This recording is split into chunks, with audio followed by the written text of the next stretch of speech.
Secretary of State Mike Pompeo addresses the Heritage Foundation at an event in Washington, D.C. Today, Pompeo discussed the Trump administration's approach to foreign policy and the mainstream media's one-sided takes on issues like North Korea and Iran. As for Turkey, the secretary said President Trump was willing to use economic power to stop its incursion against the Kurdish militia in Syria.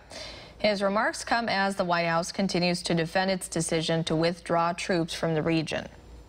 The truth was that it was not in Turkey's interest as a NATO ally to continue with that incursion. The truth was that our invasion set back our shared fight against ISIS. We think now we're in a better place. Pompeo explained the administration's take on foreign policy is different from the past, but continued use of failed strategies would hinder the country. One America's Emerald Robinson was at the event and has this report.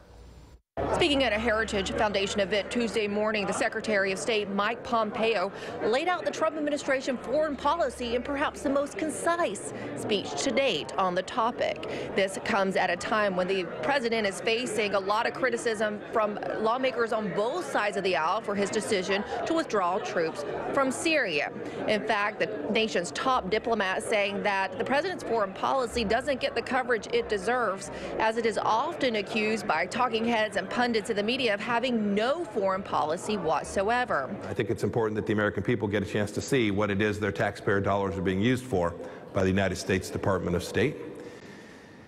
But showing up only matters if you're there for a purpose and that you're willing to tell the truth when it's tough. This administration has realigned the U.S. foreign policy priorities. The most notable example of this, of course, is its China policy.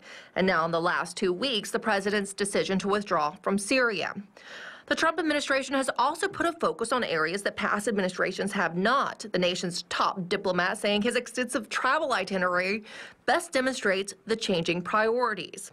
Now, the Secretary of State summed up the Trump administration foreign policy in 5 points, essentially saying that this administration is realistic about the threats that America faces across the globe and talks candidly about it, but that it also realizes that the U.S. doesn't have the resources to be all things everywhere all the time. The secretary saying, quote, "That doesn't mean you abandon the field, but you recalibrate your resources." No nation has the capacity to deliver that, and that means not that you abandon the field, but that you calibrate your resources to effectively address the relative risks. You do this in your business every single day. We do it in our families every single day. We assign resources against problem sets to match the threat.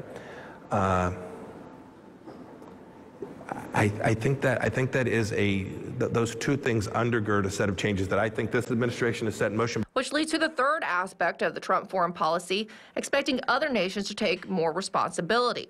This administration also putting a big focus on economic strength and using economic measures to approach foreign policy, while also focusing on rules and standards for the whole world to serve as guidelines, be it regarding trade or human rights.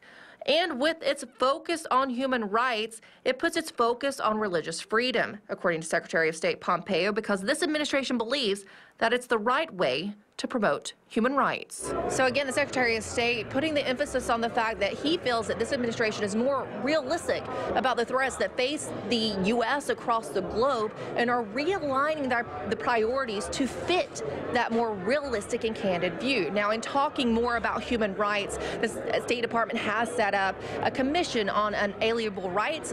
The Secretary of State saying the first hearing will be held this week on Wednesday. Back to you.